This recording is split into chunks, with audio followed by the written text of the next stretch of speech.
Hey, how you doing, econ students? This is Mr. Clifford. Welcome to ACDC Econ. Right now we're going to talk about demand, and since demand has to do with buyers and consumers, I'm going to explain it all consuming this gallon of milk.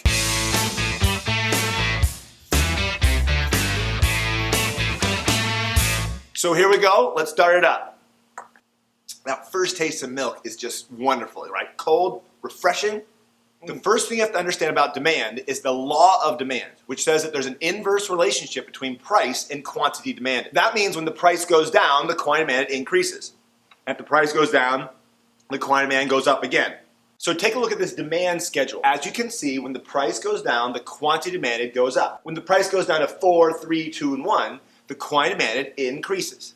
Now when you plot these points, you're going to get a demand curve, which looks like this. It's a downward sloping curve showing the law of demand. Now there are three reasons why the demand curve is downward sloping.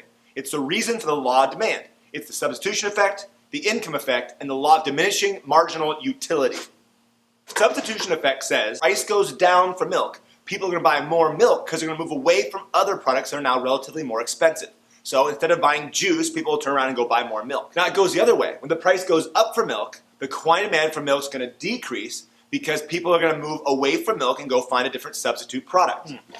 I wish I could find a substitute product. Now the income effect says that when the price goes down, people buy more milk because their purchasing power has increased. So if you go to the store and you find out that milk is on sale and only costs $1 for a gallon of milk, you're going to buy more because you can buy more. The amount you can buy with each dollar has increased. And of course it goes the other way. If the price goes up for milk, people are going to stop buying milk because their purchasing power has decreased. Each dollar gets them less milk. Now the third reason for the law of demand is something called the law of diminishing marginal utility. Remember, utility is satisfaction and marginal is additional. So this is the law of decreasing additional satisfaction. Whew. The law says as you consume anything like milk, the additional satisfaction you're going to get is going to start to eventually decrease, which is exactly what's going on right here.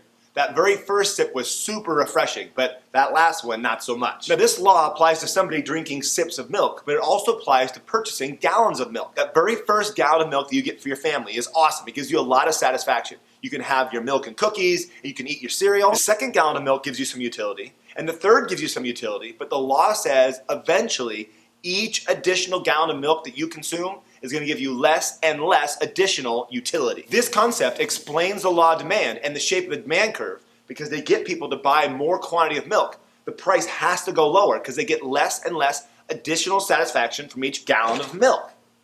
It's getting warm. It's getting warm. So a change in price moves along the demand curve, but if something else other than price changes, it'll actually shift the demand curve. For example, let's say a study comes out that says milk causes baldness. That would cause the entire demand curve to shift to the left. At every single price, people are going to buy less, and so the curve shifts to the left. That's called a decrease in demand. The opposite is an increase in demand, and so at every single price, people want to buy more, so the demand curve shifts to the right.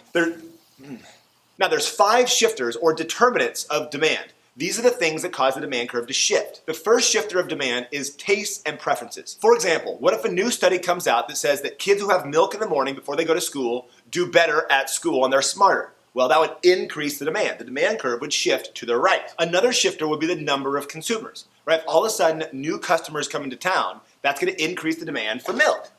Another shifter is the price of related goods, substitutes and complements. For example, almond milk and cow's milk are substitutes for each other.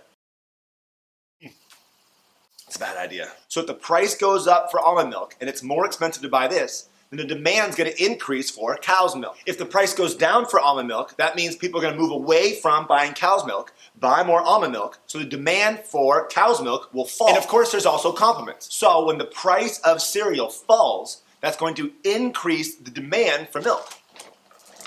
Now the next shifter is income. Income is a little tricky because it depends on the type of product. There's normal goods and inferior goods. So let's say that milk was a normal good.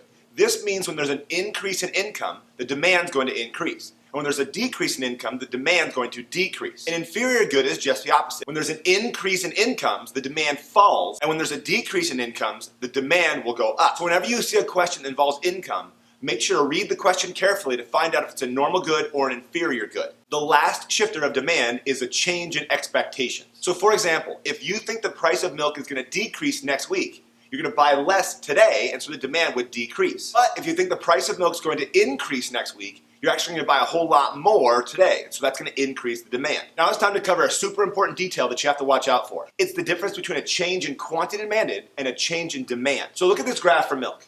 Right now you see 3 points, A, B, and C. There's 2 ways to go from 10 to 20 units. Movement from A to B along the demand curve is a change in quantity demanded. So when the price goes down from $3 down to $2, the quantity demanded goes up from 10 to 20. Now A to C is a change in demand. Price doesn't change. Price stayed at 3, but people decided to buy more. Why? Well, because the 5 shifters. Like tastes and preferences. If people prefer and want more milk, then the entire demand curve will shift to the right. At that same $3 price, people want more, so that's a change in demand.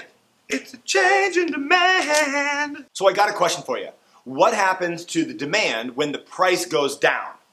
Oh gosh, this is a bad idea. So the answer is nothing. When the price goes down, demand stays exactly the same. Price causes the quantity demanded to change. The only thing that changes quantity demanded is a change in price. And the only thing that changes demand is one of the 5 shifters of demand. Oh man, I think I'm lactose intolerant. I need those Cheerios. All right, we're good. And we're done. Make sure to take a look at the next video, which explains supply, the law of supply, and the shifters of the supply curve. Now, don't forget to subscribe or leave a comment below, all right? Until next time. Whoa! No, seriously, don't try to go chug a whole gallon of milk because of this video. I'm telling you, it is not worth it. I filmed yesterday, and all last night, I was hurting. Man, I paid for it. The marginal cost was way higher than the marginal benefit. Seriously, dude, it was just bad. Don't do it.